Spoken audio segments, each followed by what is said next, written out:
কাঞ্চির রাজা কর্ণাট জয় করতে গেলেন। তিনি হলেন জয়ী।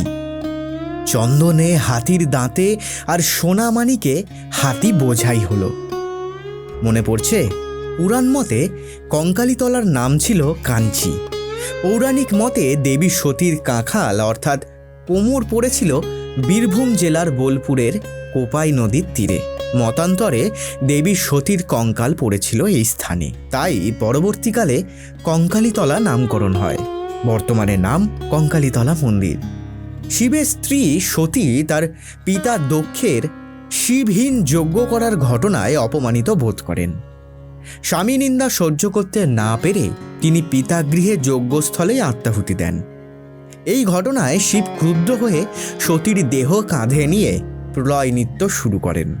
তখন বিষ্ণু শিবের ক্রোধ শান্ত করতে সুদর্শন চক্র দ্বারা সতীর দেহ খণ্ড বিখণ্ড করে দেন। সতীর দেহ 51টি খণ্ডে ছিন্ন হয়ে পৃথিবীর নানা স্থানে পড়েছিল। এই সকল স্থানই শক্তিপীঠ নামে প্রসিদ্ধ লাভ করে। এ গল্প হয়তো আপনাদের অনেকেরই জানা।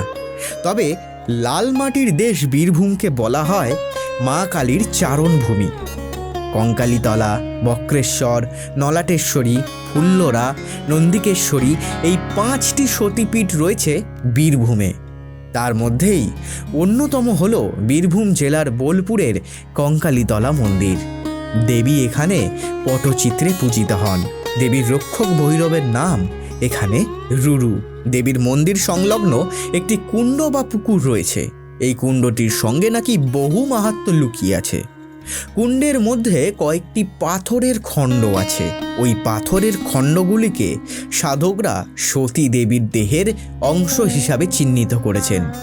এই পাথরের খণ্ডগুলি 20 বছর অন্তর কুণ্ড বা পুকুর থেকে তোলা হয় পূজা অর্চনার জন্য। পুজোর পর সেগুলিকে পুনরায় কুণ্ডের জলে ডুবিয়ে দেওয়া হয়। কথিত আছে কঙ্কালীতলার কুণ্ডের সঙ্গে কাশীর মণিকর্ণিকা ঘাটের সরাসরি সংযোগ আছে, আর সেই কারণেই কখনো শুকোয় না কঙ্কালীতলার কুণ্ড। তবে মায়ের ইচ্ছা অনুসারে প্রতি 19-20 বছর অন্তর একবার করে শুকিয়ে যায় কুণ্ডটি।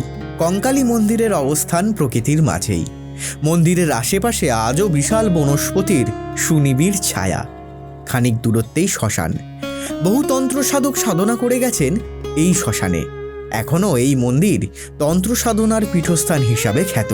একদিকে যেমন এই জঙ্গলের গা ছমছমে রূপ, অন্যদিকে মন্দির চত্বরে বসে বাউল সাধকদের বাঁশির সুর মনকে নিয়ে যায় শান্তির নির্জনতায়।